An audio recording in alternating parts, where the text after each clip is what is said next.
changed the most, just like as far, like the cues were, or just you felt different, like, you had to ease more back into it with that particular person?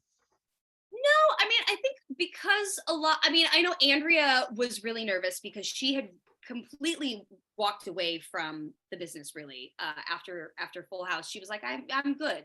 And so coming back for her, I think was probably the biggest challenge because she was like, I haven't really done this in like 20 years. But it was so awesome. And she just, oh my gosh, what she did with Kimmy was absolutely brilliant. And if you know Andrea in real life and how, relatively timid and kind of quiet she is, to watch her allow Kimmy to come out and really play this wild character, and Andrea is rather reserved, like it's wonderful to watch her let go like that. I think she did a really great job with Kimmy in Fuller House.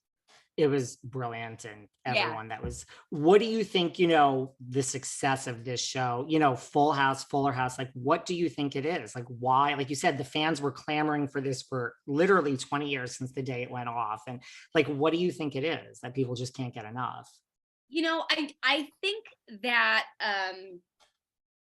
I think that people picked up on the genuine family and love that existed amongst us. And I think that was a big reason of why people really loved the show when they watched it, because they really felt like they were watching a family that genuinely loved and cared about each other, because we did. And I think that came across on screen, and that warmth is what people were drawn to and loved, and that genuine family. And so I think they responded with Fuller House because we were able to bring that same warmth back. It was the same people. We were able to, bring that same family and bring some comfort to people. It was really great. It was great. Well, it wrapped in 2020. And then, I mean, of course, we had the tragedy of Bob Saget. Right. What, just from like an actress, like, was that, do you look back, like, are you so just thankful that you had, just that you were so close in real life, but just the chance to like work together professionally? I'm so glad, Fuller House, I think we wrapped in November of 2019. Oh, And sorry. obviously it was pre-COVID, pre-everything. And I look back on it now and I'm so grateful because we were able to send off the show in a really big way with all of the family, with all of us gathered. Bob was there.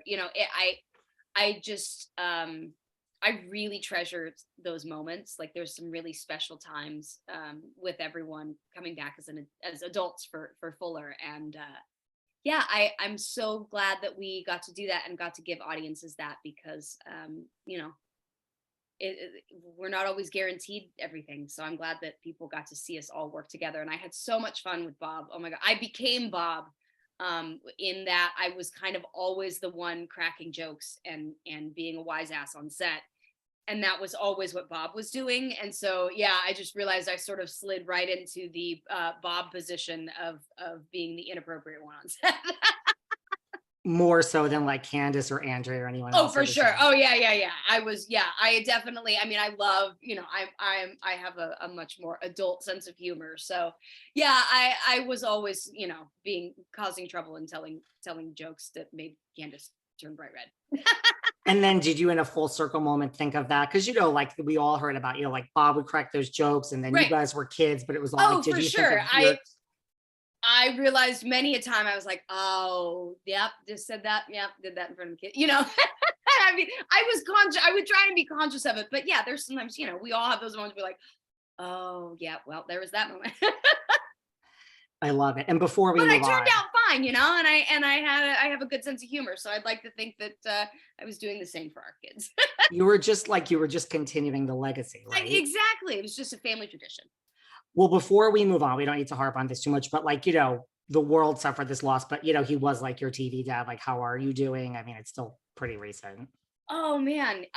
There are still moments that I think, that I'm going to see him.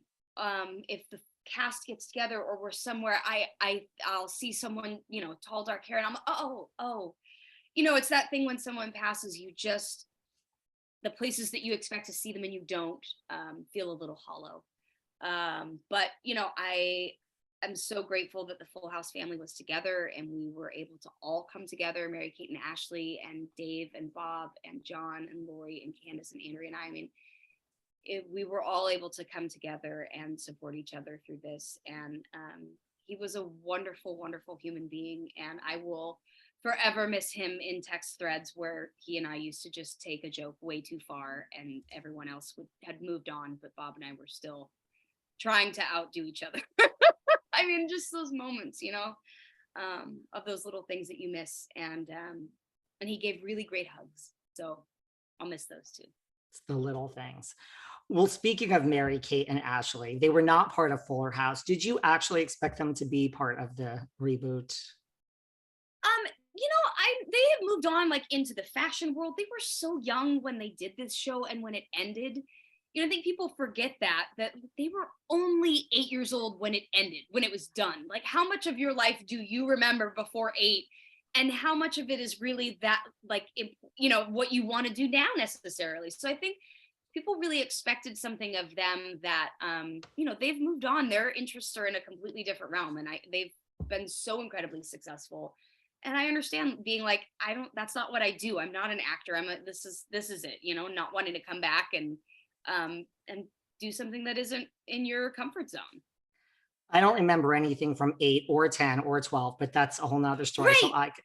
So I'm not that person. Some people are, I don't have it. I mean, I'm not happy about it. I have bits and pieces. And I think a lot of it's like, I'll look at a picture and that's now the memory that I have in my mind, you know, of a month, but whatever. But yeah, I mean, they were 9 months old when they started. They were babies. So I think people expected there to be hard feelings, and it wasn't like that at all. I was like, yeah, they're adults and they've moved on with their lives. That's okay.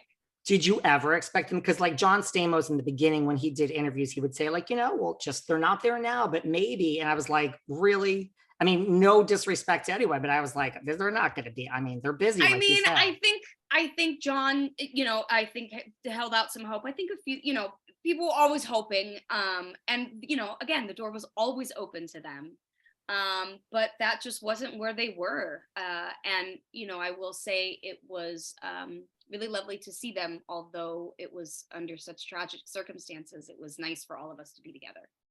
Well, you have your red sweater on today because of these wonderful Christmas movies. Yes. Are you like a fashion girl? Like, are you shocked at like what the Row has become? I mean, I live in New York, so I've done many a fashion week. Like the Row is like major. Like, are you into fashion? It's huge. I will say though, I am not into fashion. I am not the fashion girl. I love a cute outfit. But I am not I'm easy mom, like, let's look cute and trendy, but make it wearable. But no, what they've done with the Row and Elizabeth and James and stuff, I mean, they should be absolutely applauded for turning those brands into the success that they are. It's totally major. Yeah. Before we move on and talk more about Christmas movies and